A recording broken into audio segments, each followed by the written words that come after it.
오늘 함께 제가 이 부족한 인생을 돌아보며 고백하기 원하는 것이 있는데요. 바로 주님께서 어디에나 계시다라는 사실입니다. 네, 주님은 어디에나 계십니다. 언제나 함께 하십니다. 오늘 함께 읽은 본문 말씀처럼 하늘에 올라가도 계시고 스올에 가도 계시고 또 주님을 피해 세상 끝날까지 간다 할지라도 주님은 거기 계시다고 성경은 말씀하고 있습니다. 이 마이스토리 간증 설교를 제가 준비하면서 평소보다 조금 더 고뇌의 시간을 보내게 되었습니다. 그 이유인즉은 제 인생에 부끄러운 시간이 있고 또 창피한 순간들이 있었습니다. 하지만 이 짧은 나눔을 통해서 이 부족한 저의 모습을 보는 것이 아니라 또 저를 통해서 역사하신 놀라운 그 주님의 인도하심을 함께 나누고 또 항상 함께 하시는 주님과 그 붙들어 주시는 그 은혜들을 떠올리는 그런 귀한 시간이 되었으면 좋겠습니다. 네, 저는 1996년에 대전에서 태어났습니다. 네, 감사하게도 이제 믿음이 있는 가정 가운데 태어났는데요. 많은 사랑을 받으면서 자랐습니다. 네, 제가 어렸을 때 가족 사진을 준비했습니다. 네, 이렇게 아버지와 어머니 그리고 세 남자아이가 있는데요. 네, 삼형제죠. 네, 제가 어디 있을까요, 저기? 네, 맨 왼쪽에 있는 게 바로 저입니다. 저는 삼형제 중에 막내로 태어났습니다. 네, 막내로 태어나면서 정말 많은 사랑을 받았고 또 유년기 시절을 정말 행복하게 보냈습니다. 어떠한 큰 걱정이나 또 어려움 없이 잘 보냈습니다. 네, 그러다 이제 시간이 지나서 제 인생에 어떤 큰 변환점을 맞이하게 되었는데요. 한국 나이로 16살 때 이제 중학교 3학년 때죠. 중학교 3학년 때 이제 온 가족이 미국에 가게 됩니다. 네, 온 가족이 미국에 가게 되는데 이제 본래 계획은 이민으로 가려 했던 것이 아니고 이제 1년만 있다가 미국의 생활을 경험하고 다시 돌아오려 하였으나 또 많은 이민 가정들이 그러하듯이 그렇게 되지 않고 미국에 쭉 있었고요. 제 아버지는 1년 있다가 한국으로 다시 복귀하셨습니다. 그래서 3년 정도 이제 기러기 생활을 하셨습니다. 그리고 저희 둘째 형은 이제 또 미군에 가게 되는 바람에 온 가족이 약간 이렇게 찢어지게 되는 그런 상황이 되었습니다. 저는 이 넓고 넓은 이 미국 땅 중에서 미국 남부에 있는 그 플로리다라고 하는 곳에서 처음 이민 생활을 시작했습니다. 이곳에서 처음 고등학교 생활, 그러니까 9학년 프레시맨부터 간 거죠. 고등학교 생활을 시작했는데 이 미국에서의 학교 생활은 제가 생각했던 것과는 너무너무 아주 달랐습니다. 네, 저는 모든 미국 사람들이 친절하고 상냥하고 또 저의 이름도 잘 불러줄 줄 알았는데 그렇지 않았습니다. 저는 약 한 2,500명 정도 되는 이 공립학교에 다녔습니다.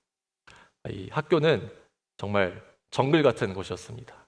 너무나 다양한 친구들이 있었고 또 문화 충격을 받기도 했는데 이 복도에 이제 수업 시간에 돌아다니다 보면은 정말 이 학생들이 서스럼 없이 이 복도에서 이 애정 행각을 하기도 하고 또 화장실에 가면은 이상한 냄새가 납니다.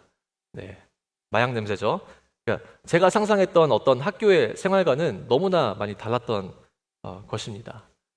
그리고 저희가 이제 이민을 뭐 오랫동안 준비한 것이 아니고 갑작스럽게 귀한 기회를 통하여서 미국에 오게 된 것이기 때문에 어떤 영어에도 준비를 많이 하지 못하고 어떤 언어의 큰 벽을 누구나 그러하듯이 느끼게 되었습니다.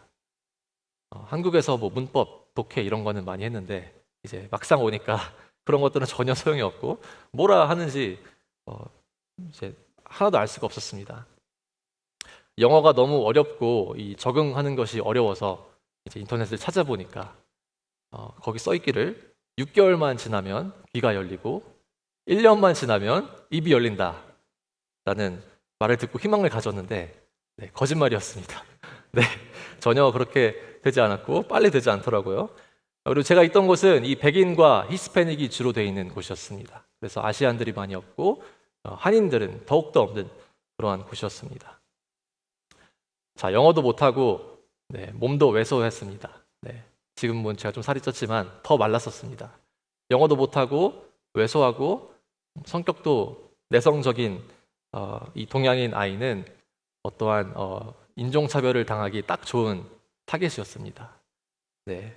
그래서 아무 이유 없이 이유 없이 저에게 시비를 걸기도 하고 집에 돌아가는 버스 안에서 또 저에게 휴지나 종이를 던지는 그런 안타까운 일도 있었습니다. 어렸을 때는 그런 것들이 참 상처가 됐습니다. 참 억울하죠. 말이라도 좀 하면은 하지 말라고 하겠는데 영어를 너무 못하다 보니까 입을 떼는 게 너무 어려웠습니다. 영어를 한마디 하는 게. 맞서 싸우기라도 하면은 좀 모르겠는데 이제 얼핏 들은 걸로는 또 유학생 신분으로 어떤 그러한 싸움에 휘말리게 되면 많이 불리하다. 학교에 쫓아나게 된다. 퇴학을 당하게 된다라는 어떤 교회 주변의 형들의 어떤 케이스를 들으면서 또 겁이 났기 때문에 그냥 가만히 있었습니다. 할 수 있는 것이 아무것도 없었습니다. 그런 생활들이 약 한 첫 1년 정도는 됐던 것 같습니다. 매일 있진 않았고요. 그래도 참 감사한 것은, 고마운 것은 어떤 도움의 손길들을 많이 만나게 되었습니다. 네, 대신 이렇게 저 대신 싸워주는 어떤 영어 잘하는 동생이 있었습니다. 1살 동생인데 이제 같이 축구부를 했던 그 동생의 도움을 많이 받고 그러나 항상 그 동생과 항상 함께 다닐 수 없기 때문에 이런저런 일들을 겪곤 했습니다. 그래서 돌이켜보면 미국에서의 학교 생활을 다니는 것이 쉽지 않다라는 것을 저는 너무나 잘 알고 있습니다. 그래서 우리 여기 계신 성도님들 또 비슷한 상황에 계셨던 분도 계실 것이고 또 자녀분들도 이 미국 학교에서 뉴욕은 제가 어떨지 모르겠어요. 고군분투하시는 그런 케이스들이 많이 있을 줄 제가 감히 예상해 봅니다. 그래서 우리 아이들 다음 세대 친구들 많이 격려해주고 기도해 주시면 감사하겠습니다. 문제는 제가 이 어려움을 겪던 시기가 이 사춘기와 동시에 찾아옵니다. 이 학교에서 받았던 스트레스들, 또 어려움들, 또 힘듦, 그런 것들이 이제 거기서는 아무 말 못하니까 집에 와서 이제 부모님한테 화풀이를 합니다. 네, 어머님한테 풀기도 하고 참 못된 마음이죠. 그때는 저만 힘든 줄 알았습니다. 저만 이 미국 생활에 와서 이 어려운 학교 생활, 너무나 다른 문화와 언어와 학업과 그런 것들을 겪다 보니까 엄마는 이런 걸 몰라, 어머님은 이런 걸 몰라. 왜 엄마는 영어를 못해서 나를 좀 더 지켜주지? 좀 더 영어를 잘해서 나의 학업의 어떤 이러한 정보들을 좀 많이 가져다 주지? 하는 이런 핑계와 또 원망을, 이런 못난 마음을 가진 채 살아갔습니다. 하지만 생각해보면 어머님은 더 힘드셨겠죠. 이제 남편과 떨어져 지내고 또 자식을 뒷바라지하고 또 라이드를 가고 또 본인도 영어가 안 되고 하니까 얼마나 답답하셨을지 모르겠습니다. 거기에다 자녀에게 날선 말까지 들으니까요. 동시에 영적으로도 쉽지 않았습니다. 네, 제가 있던 동네에 한인교회가 하나 있었습니다. 하나 있었는데 당연히 저희도 이사를 오자마자 그곳에 출석을 했습니다. 저도 이제 유스 그룹 예배를 드렸고 근데 영어를 못하니까 도저히 뭐라 하는지 모르겠어요. 그래서 그냥 가만히 앉아 있었습니다. 그럼에도 이제 매주 나갔던 이유는 그곳에 있던 그 형들 또 동생들 같이 공차면서 형들이 맛있는 거 사주고 또 라이드 해주고 그런 재미로 교회를 나갔습니다. 어떠한 영적인 체험이 그 당시엔 있지는 않았지만 그래도 그런 시간들이 돌이켜보면 많은 힘이 되었습니다. 그러다 주님께서 참 귀한 만남을 더하시는데요. 제가 한 11학년쯤 되었을 때 한 목사님께서 저희 동네로 오십니다. 이분이 목회를 하러 오신 건 아니었고 본인의 이제 박사 과정을 공부하러 저희 동네에 있는 학교로 이제 진학을 하셨는데 맨 처음에는 이 목사인 걸 숨기고 오셨습니다. 본인은 이제 목회를 하러 오신 게 아니고 공부를 하시러 오신 거였기 때문에 그렇게 하셨다가 하지만 목사인 걸 어떻게 숨기겠습니까? 그래서 목사인 것이 드러났고 그분이 이제 청년부를 담당하게 되었습니다. 그리고 또 우연한 계기로 그분이 그분이 이사를 처음 오셨을 때 또 저희 집에 일주일간 묵으면서 그분을 알게 됐고 저는 그 이후로 우연한 기회로 고등학생 신분으로 이 청년부 예배를 드리게 되었습니다. 그곳에서 제가 공동체 생활을 한 건 아니고요. 맨 뒤에서 그냥 예배만 드렸습니다. 네, 그리고 저는 그곳에서 예수님을 만나게 되었습니다. 돌이켜보면 그 고등학생 때의 순간이 예수님을 만나기 가장 좋은 환경이었습니다.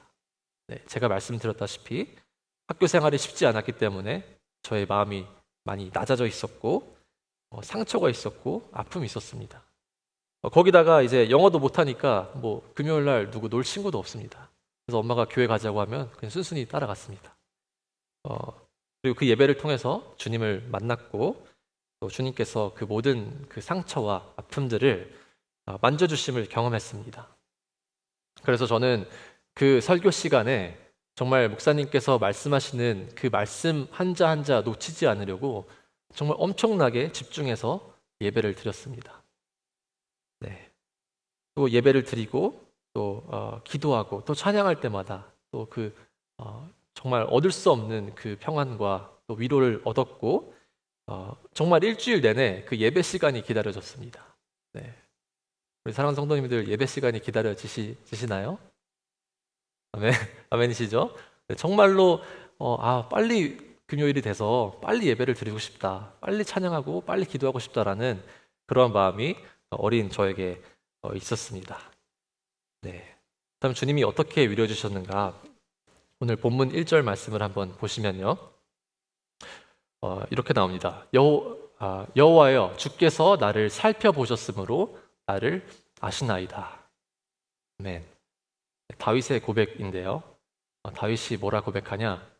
여호와여, 주님께서 나를 살펴보시고 나를 아신다라고 말하고 있습니다. 저는 이 유학 생활의 그 힘듦과 그 고통을 아무도 모른다라고 생각했습니다. 이 어려움은 아무도 몰라. 이거는 나의 엄마도 모르고 아빠도 모르고 형도 모르고 목사님도 모르고 아무도 모른다. 너무나 창피하고 굴욕적이어서. 그런데 주님께서 또 예배를 통해 또 말씀을 통해 또 기도를 통해 알려주신 것이 그 어려움을 내가 안다. 또 나를 살펴보셨다라고 말씀하신 그 주님의 귀한 말씀을 통하여서 또 깊은 위로를 얻었습니다. 저의 미국 생활의 초반이 힘들었던 어떤 본질적인 이유를 한번 생각을 해봤는데 단순하게 영어가 어려워서 혹은 뭐 학업이 어려워서 혹은 뭐 인종차별을 당해서가 아니라 외로워서입니다. 혼자여서. 네, 이민 생활과 또 유학 생활은 외로움의 연속인 것 같습니다. 그런데 저의 그 어려웠던 시절들을 돌아보면요, 주님께서 저를 혼자 두지 않으셨습니다. 항상 누군가를 보내주셨습니다. 영어가 어려울 때는 저와 비슷한 처지에 있는 한 대만 친구를 보내주셨습니다. 서로 영어가 안 되니까 서로의 이제 마음을 잘 이해하고 또 가장 친한 친구가 되었습니다. 또 버스에서 이제 가끔씩 휴지와 종이를 맞던 날에는 저 혼자 맞지 않았고 옆에 있는 중국인 형과 같이 맞았습니다. 네, 그래서 우스갯소리지만 그러한 어려움들 가운데서도 주님은 항상 누군가를 보내셨습니다. 사랑하는 성도님들, 주님은 우리의 마음을 아시는 분이십니다. 또 우리의 외로움을 아시고 우리의 의지할 곳 없는 그 마음을 다 아시는 분이십니다. 그렇기에 또 귀한 만남을 허락하셨고 또 생명의 말씀을 통해서 눈을 뜨게 하셨습니다. 나 혼자만 어려운 줄 알았는데 나밖에 모르는 어려움인 줄 알았는데 돌이켜보면 주님께서 사람을 보내시고 또 주님께서 오늘 말씀처럼 주의 그 강한 오른팔로 붙들어 주셨습니다. 주님을 만나고 나서 난 후에 가장 큰 변화는 바로 저의 마음 가운데 사랑이 넘쳐났다라는 것입니다.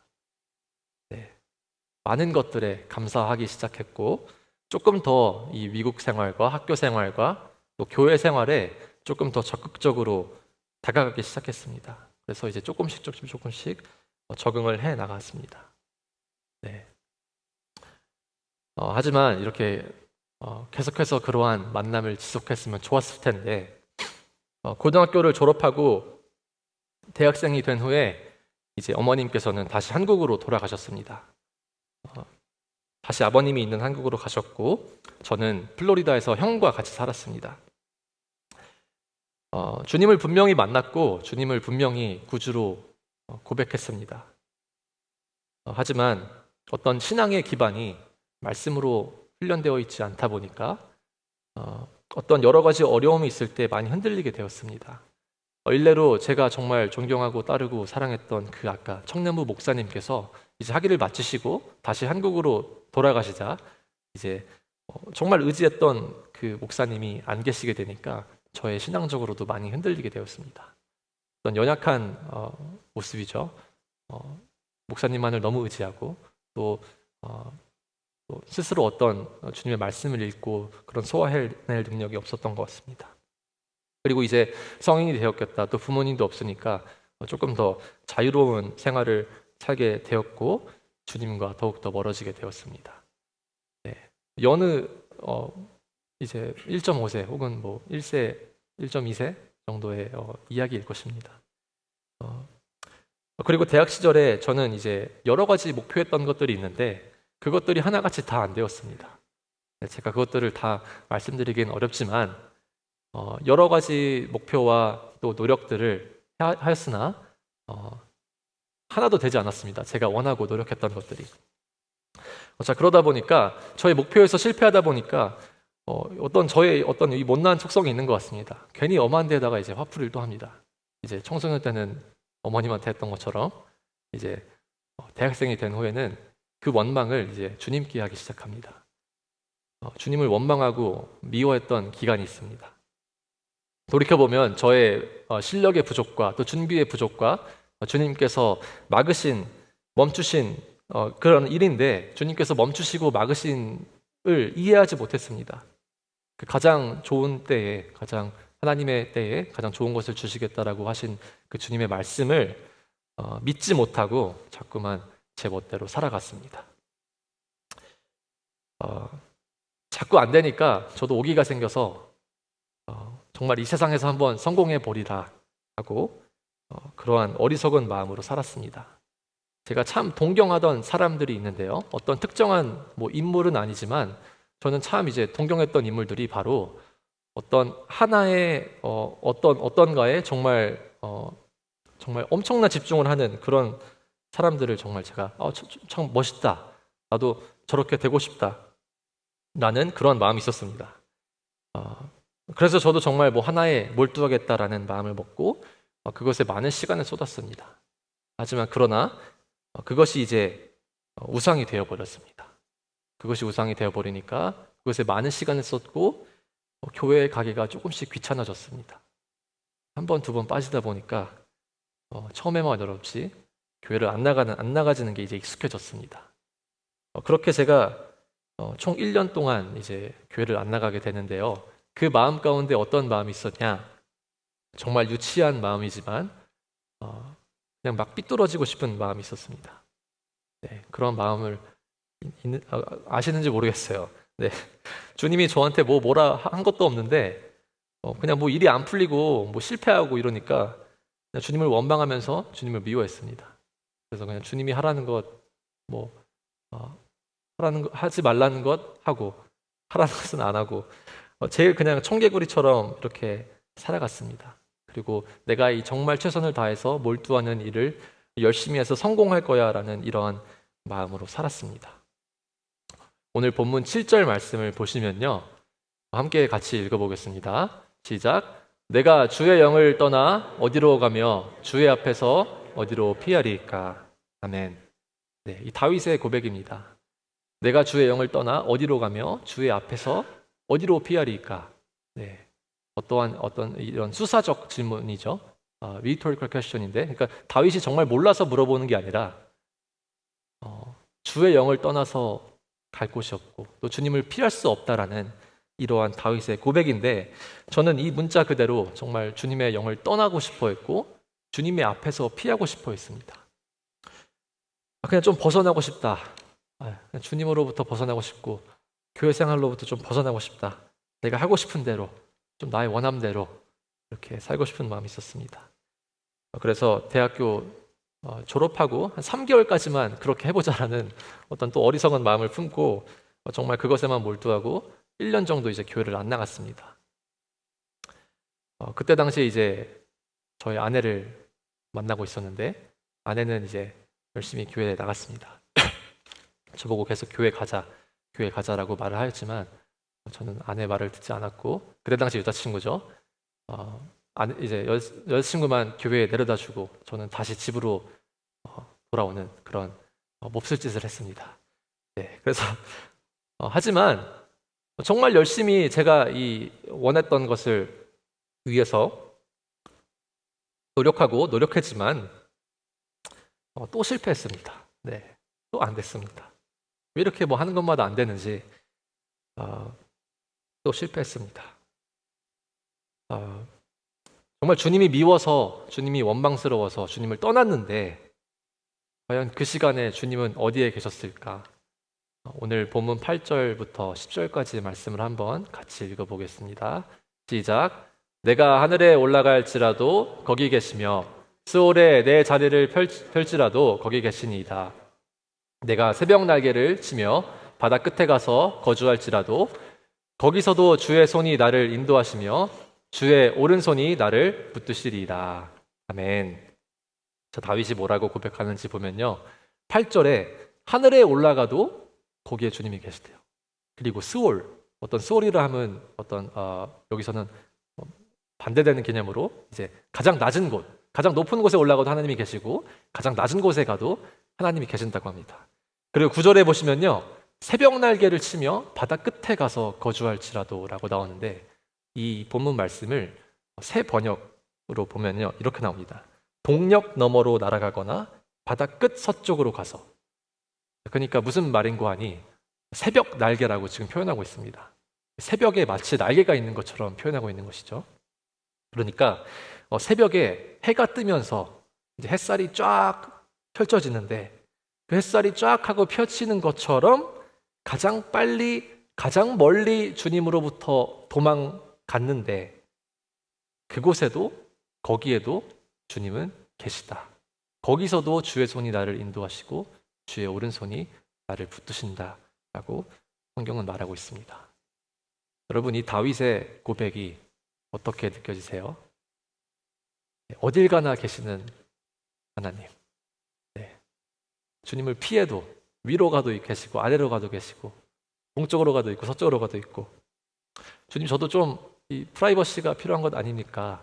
저도 좀 가만히 좀 혼자 있고 싶습니다. 혼자만의 시간이 필요합니다.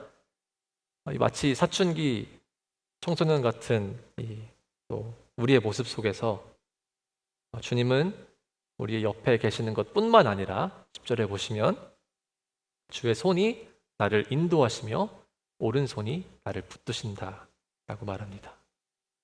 주님이 싫다고, 주님이 밉다고 멀리 도망가 버린 그곳에서조차도 주의 손이 우리를 인도하시고 또 주의 오른손이 우리를 붙드신다라고 성경은 말하고 있습니다. 이 주님이 싫다고, 주님을 배반하고 주님을 외면하고 내 마음대로 살아보겠다라고 한 이 1년이라는 시간을 보냈습니다. 말씀드렸다시피 결과는 실패했습니다. 하지만 1년의 시간의 결과가 만약에 제가 원했던 대로 됐다라면 저는 어쩌면 지금도 주님을 믿지 않았을지도 모르겠습니다. 역시 하나님 없어도 열심히 하니까 되는구나. 역시 노력이 짱이다. 네, 이런 식으로 자만해서 또 주님을 외면하고 주님은 없다라고 했을지도 모르겠습니다. 하지만 마치 부모를 저버리고 부모에게 화풀이하는 이런 폐륜을 저지른 이 아들을 불쌍히 여기시고 주님께서 이런 죄악된 마음까지도 선하게 사용하시는데요. 저는 이 1년의 이 폐륜이라고 표현하는지 맞는지 모르겠지만 이 주님을 저버리고 주님을 외면하고 내 멋대로 살아보겠다라고 했던 이 시간 동안 돈도 잃고 시간도 잃고 신앙도 당연히 없었습니다. 그런데 아이러니하게도 이 일을 통하여서 저에게 결혼이라는 마음을 주셨습니다. 좀 갑자기 생뚱맞죠? 결혼 얘기를 하니까. 네. 무슨 얘기인고 하니 지금은 뭐 제가 아무렇지 않게 당연히 얘기하지만 여러분 한번 상상을 해보세요. 만약에 1년을 정말 열심히 어떤 것을 위해서 노력을 하고 최선을 다했는데 그것이 뜻대로 되지 않았을 때 우리의 마음은 어떠하겠습니까? 망연자실하고 낙담하고 낙심하지 않겠습니까? 제가 그랬습니다. 너무나 우울해 있고 너무나 낙심해 있고 너무나 너무나 이제 좌절해 있었습니다. 그런데 이제 지금의 아내 되는 저의 그때는 여자친구였던 저의 아내가 이 세상을 잃은 것처럼 낙심해 있는 저에게 와서 뭐를 하나 건넵니다. 네, 봉투를 하나 건네는데 네, 그 봉투에 뭐가 있을까요? 네, 봉투에 돈이 있었습니다. 봉투에 돈을 주면서 저에게 이렇게 말합니다. 오빠, 괜찮아. 다시 한번 해봐. 다시 한번 해보라고 이거 가지고 한번 다시 한번 해보라고 이렇게 했습니다. 제가 그 봉투 안에 있던 그 액수도 정말 정확하게 기억이 납니다. 270불이 있었습니다. 270불. 네. 지금도 큰 돈이지만 그때 당시에 이 가난한 유학생에게 270불은 엄청난 액수입니다. 뭐 저희 아내가 뭐 돈이 많지 않습니다. 부유하지 않습니다. 아내도 여느 유학생들과 마찬가지로 이제 학업을 하면서 아르바이트를 했고 그때 당시에 뭐 뷰티 서플라이 가게에서 일하기도 하고 한인마트에서 뭐 캐셔를 하기도 했습니다. 그때 당시에 이 플로리다 최저 시급이 7점 몇 불입니다. 270불이면 나누기 7 하면은 뭐 대충 40 나오죠. 그러니까 40시간. 그러니까 그 바쁜 유학생의 약 3주에서 한 달 정도 되는 봉급을 이제 저에게 선뜻 주었습니다. 거의 전 재산을 준 거나 마찬가지입니다. 네. 그 돈을 주면서 오빠 괜찮아. 다시 한번 해봐. 라고 저에게 이렇게 주었고 이 일을 계기로 이 사람과 결혼을 해도 되겠다라는 마음이 들었습니다. 훗날 결혼을 결심하는데 가장 큰 사건 중에 하나가 되었습니다. 그래서 이 아이러니하게도 이 실패의 기간을 통해서 주님께서 저희 아내에게 긍휼한 마음을 주었고 또 한 가지 감사한 것은 그 1년 동안 열심히 노력한 것들이 어디 가지 않고 제가 이제는 취직을 하는데 그 포트폴리오를 만들어서 그것을 이용해서 이제 취직을 하게 되었습니다. 그때 이제 처음으로 플로리다가 아닌 이제 커네티컷으로 제가 첫 직장을 가지게 됩니다. 그래서 커네티컷으로 이제 제가 직장을 가지게 되었습니다. 참 염치 없지만 1년 동안 교회에 나가지 않다가 부끄럽지만 이 아는 사람이 하나도 없는 이 새로운 곳에 오게 되니 이 도움을 받고자 이 근처에 있는 교회에 연락을 했습니다. 연락을 해서 이제 하숙집을 얻게 되었습니다. 그리고 또 교회를 찾게 되었는데요. 뭐 제가 아는 사람도 없고 뭐 주님을 멀리 떠났지만 그래도 한켠에는 약간 어떤 그런 그리움이 있었나 봅니다. 그래서 교회를 찾게 되었는데 어느 교회를 찾을까 고민하다가 이제 어느 날 이제 구글링을 통해서 저희 퀸즈아님 교회를 알게 되었습니다. 네. 주일날 이제 교회를 갈 준비를 하는데 저희 하숙집에 주인 할머니가 계셨습니다. 그 할머니가 이제 할머니께 할머니 저 오늘 뭐 어디 가냐라고 물어보시기에 오늘 퀸즈아님 교회 간다라고 말씀드리니까 그 할머니께서 뭐 농담 반인지 진담 반인지 모르겠지만 다른 교회를 알아봐라. 퀸즈아님 교회는 가지 마라고 네 이렇게 하셨습니다. 하지만 주님의 은혜로 그 말을 귓등으로 흘려들었습니다. 그래서 저는 네 우스갯소리지만 정말 아직도 신기한 것이 이 정말 할머니의 진심 어린 걱정이었는데 아니 그런 의미가 아니라 그 말이 저에게는 별로 와닿지가 않았습니다. 네 제가 뭐 판단을 안 하고 어떤 선입견이 없는 사람이다라는 걸 얘기하는 게 아니라요. 저도 막 식당을 가도 리뷰가 좋은 것을 찾고 또 어떤 평판을 중요시 생각하는 요즘 많은 젊은 세대들과 그러한데 평소 같으면 할머니께 되물었을 겁니다. 왜요 할머니? 왜 가지 말라고 하세요? 혹은 구글링을 해서 더 알아봤을 겁니다.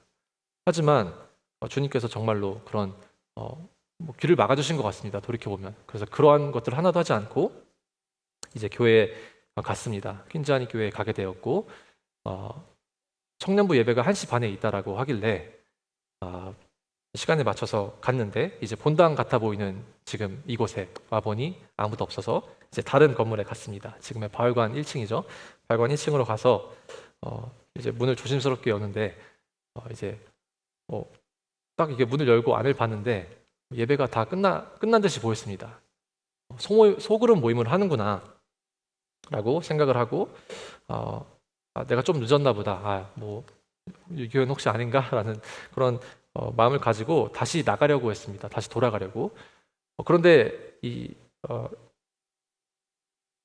바울관 현관문까지 나가려고 하다가 그래도 1시간 운전해서 여기까지 왔는데 그 시간이 아까우니 이 소그룹 모임에 가서 이제 목사님께 인사라도 드리고 다른 뭐 청년들에게 뭐 인사라도 해야겠다라는 마음으로 들어갔습니다. 그런데 참 감사하게도 소그룹 모임이 아니고 예배였습니다. 그래서 열심히 예배를 드리고 있었으나 이제 제가 살짝 보고 너무 그 청년들이 없길래 제가 오해를 했습니다. 그래서 생각해 보면 제가 정말 그냥 돌아가서 이제 퀸즈 안의 교회가 아닌 다른 곳에 갈 수도 있었지만 또 이것 또한 주님의 은혜인 것 같습니다.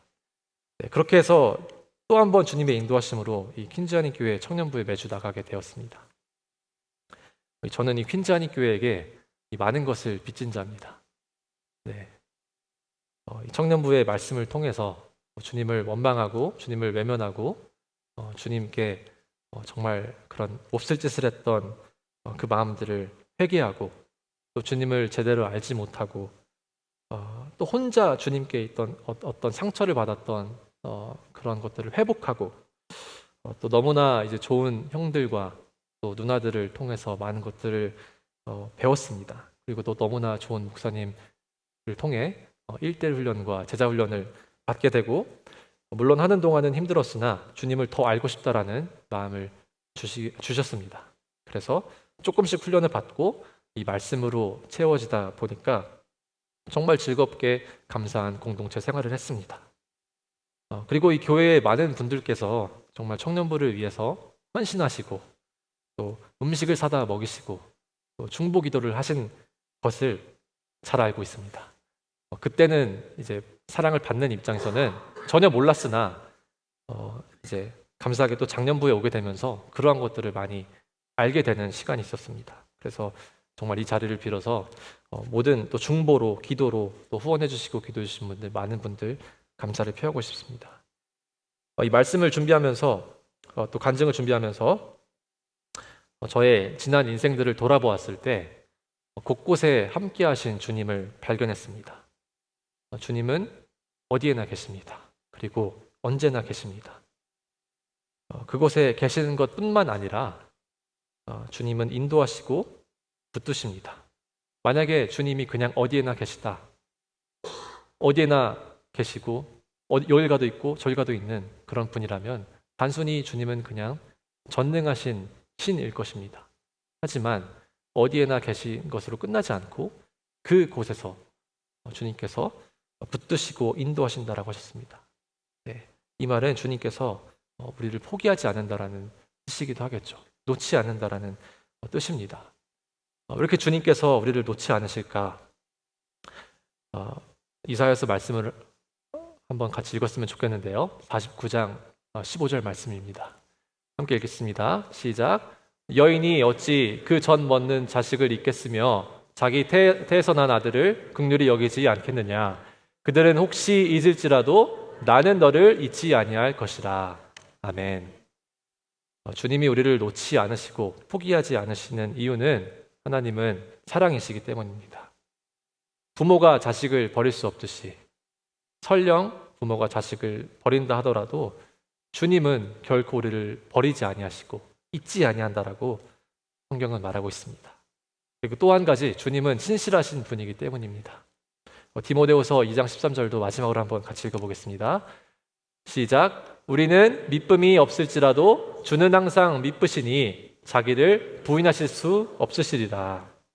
우리가 주님을 외면하고 주님을 외면해도 하나님은 그 주님의 백성을 또 주님의 자녀를 포기하지 않으시는 분입니다. 네, 우리가 믿음을 저버리고 넘어져도 하나님은 약속을 어기거나 그의 본성을 거스르고 그의 본성을 부인하실 수 없습니다. 왜냐하면 그분은 이미 언약을 맺으셨고 또 십자가에서 아들을 주기까지 그 사랑을 확증하셨기 때문입니다. 이 놀라운 주님의 사랑과 또 자비와 또 인도하심을 알게 된 저에게는 한 가지 생긴 변화가 있습니다. 그 변화는 무엇인가? 저의 어린 날들의 그 상처와 아픔들은 더 이상 이제 상처가 아닙니다. 제가 사실 많이 걱정했습니다. 이 저의 어린 시절들을 얘기하다 혹시라도 울면 어떡하지라고 걱정을 했는데 안 울어서 다행인 것 같습니다. 그런 상처들이 이제는 더 이상 상처가 아니라 그 상처 가운데 또 주님을 찬양하는 또 고백이 되고 간증이 됩니다. 그리고 주님을 떠나 살았던, 주님을 외면하고 주님 없이 잘 살아보겠다라고 했던 그 미련함은 또 저의 미련함과 또 죄책감으로 남지 아니하고 오히려 주님의 자비하심과 또 긍휼하심을 바라보게 합니다. 그리고 그러한 주님이 정말 자랑스럽습니다. 사랑하는 성도님들, 이 놀라운 주님의 사랑과 또 그의 전능하심을 이 부족한 종의 입술을 통해서 나눴습니다. 우리 성도님들과 또 제가 또 언제나 우리와 함께 하시며 또 우리의 아버지 되시며 우리를 포기하지 않으시는 그 주님을 담대히 믿고 또 함께함을 자랑하는 저와 여러분 되기를 간절히 기도합니다. 네, 기도하시겠습니다. 사랑과 은혜가 풍성하신 하나님 아버지 감사합니다. 오늘 말씀과 또 간증을 통하여서 우리 인생 어디에나 주님이 함께 하심을 고백합니다. 높은 곳에 있을 때도 또 낮은 곳에 있을 때도 깊은 어둠 속에 있을 때도 주님은 거기 계십니다. 외롭고 억울한 순간에도 주님은 함께 계십니다. 주님, 우리가 주님을 밀어내고 주님을 외면하고 우리의 힘대로 살아가려 한 때가 있습니다. 하지만 주님, 그 자리에서조차 주님은 거기 계시고 우리를 붙드시고 다시 일으키시는 그 은혜를 보게 하심에 감사합니다. 주님, 이제 우리의 과거의 상처와 실패조차도 주님을 향한 찬양의 고백으로 바꾸어 주시고 또 우리의 연약함이 주님의 사랑을 드러내는 그런 귀한 간증이 되게 하여 주시옵소서. 모든 것을 감사드리며 살아계신 우리 구주 예수님의 이름으로 기도드립니다. 아멘.